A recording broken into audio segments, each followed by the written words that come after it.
Yun, no? Musta? Hindi niyo pa ako nakikita, diba? So, ngayon makikita niyo na ako. Okay. So, patagal na ako naghanap dito. Hesinan lang tayong bumili. Nakita niyo tong cover sa Mac natin. Ito. Yan. Ito. So, nabili natin yan more or less mga 200 plus. So, naghahanap ako ng mas makababa kasi ito, pakita ko sa inyo. Kasi yan. Ito.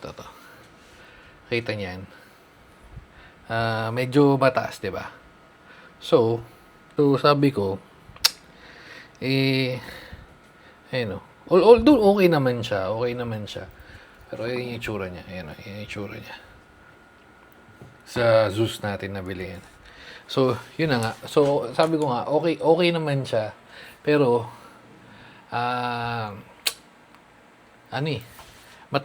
mataas.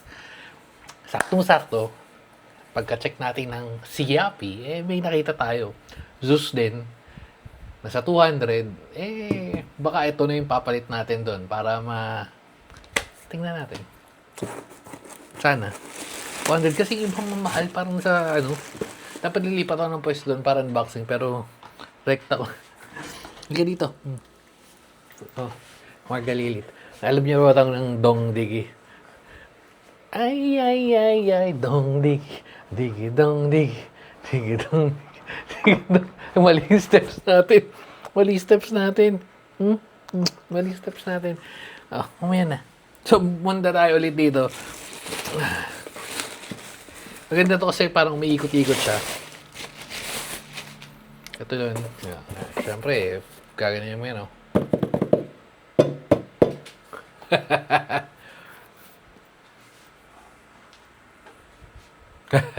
Okay. So, bakit ibang kulay? Medyo pangit lang kulay. Pero, tingnan natin Alam ko kasi yung binili ko parang nasa 200 something yata. Wait. Hindi ko na makita, matagal na yan Ito. Black mini. Black. Kailangan niya natin itong balik. Yan. Nakita yan. Yan. Ito yan. Black. 200 something. Black. Pero black dapat. So, na-order natin to. Pero meron pa akong option to return. Pero tingnan natin. Pero kasi, pag clinic natin yung Zeus, at pag inopen natin, ito yan white yan Yan white yan men, di ba? Pabalik natin, pero testing muna natin. Ito ang gusto. Putak, biglang nag-zolt. So, kaya niya sa mga seller na ganyan. Babalik ko to, pero testingin lang natin. So, kung di man, nakita naman, malinaw pa sa sikat ng araw, di ba? Black yun, pero still pinadala nila yung white. Hindi kasi babagay sa setup natin sa kulay. Masyadong, siya lang yung bukod tangin. Tsaka parang di siya white, parang silver something. Pero, sa gantong setup, madali lang pala to kasi kikita nyo to. Pag tinupi mo yung ganyan, ay siya. Kasi iangat mo. Para i-adjust mo or para maka-hold niya, ito yun. Ito lang naman kasi yung kasama Okay. Hihigpitan mo lang yan ng ganyan. Pag hinigpitan mo na yan, ay nakalak na siya. Ito rin, hihigpitan mo rin yan. So, dalawang ganyan. Pero, still, ibabalik natin. Although, okay sana. Kasi, mas trip ko to dahil una, na-adjust ko to. So, yung space niya, based dun sa setup ko, Ayun, Ito pati ito dalawin adjustan niya pala yung tutok. Mali lang binigay ng seller men. Pero trip ko to, maganda tong itsura. Wait. Siya pwede siyang tutok ng pag ganyan Yan yung ganyan lang. So mababa. Sana. Anyway, so yun lang. Hindi natin papatagalin. Babalik ko sa seller to. Or mag-aantay ako nung black niya. Kasi ang mangyayari dito, pag kinausap mo yung seller, bibigyan ka lang ng option na ano, na wag na i-return kasi parang mas lugi yata sila doon. Tapos ano na lang, i-refund ka lang ng partial or parang bibigyan ka ng ano parang option na ganun. Pero ayun nga, ang layo ng kulay, white. Sa setup natin, black tayo lahat pero anyway. So, yun. Babalik natin sa seller. Buti na lang na Buti na lang na video ko. Hindi ko dapat na video kasi parang simple lang naman siya. Pero yan. So, paano yung process sa mga ganito? Yan. Basta nabili naman, basta pasok pa siya sa 7-day warranty or 7 days. Kailan ba ito dumating? Ito, pakita ko sa inyo. So, na-order ko siya.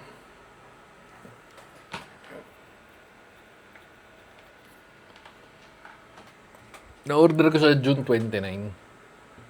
Ano, June 29. June 29 ko siya na-order. Dumating siya. Pero yun, ito yan, nakita niya na black nakalagay dyan. So, dumating siya ng... Nasaan na? Hindi ko makita. Ito, shipping information.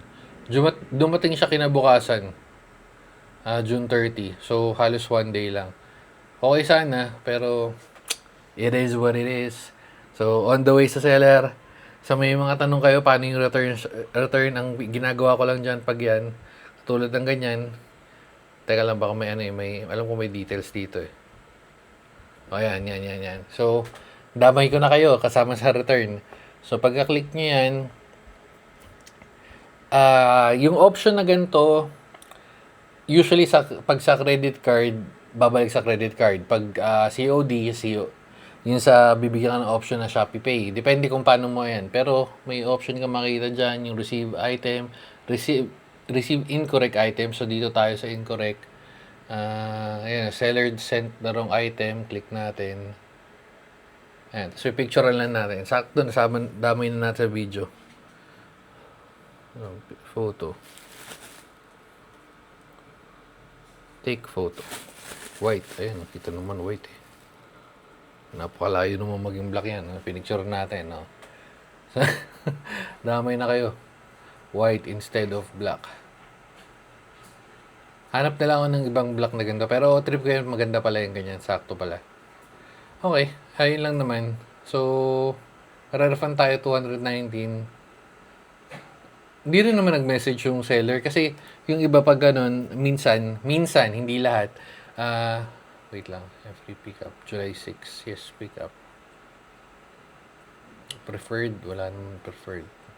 July, ano na ba ngayon? July 5 bukas. Parang wala, July 6 na lang. July 6, Monday, pickup. Okay. Ayan. Okay, so yun.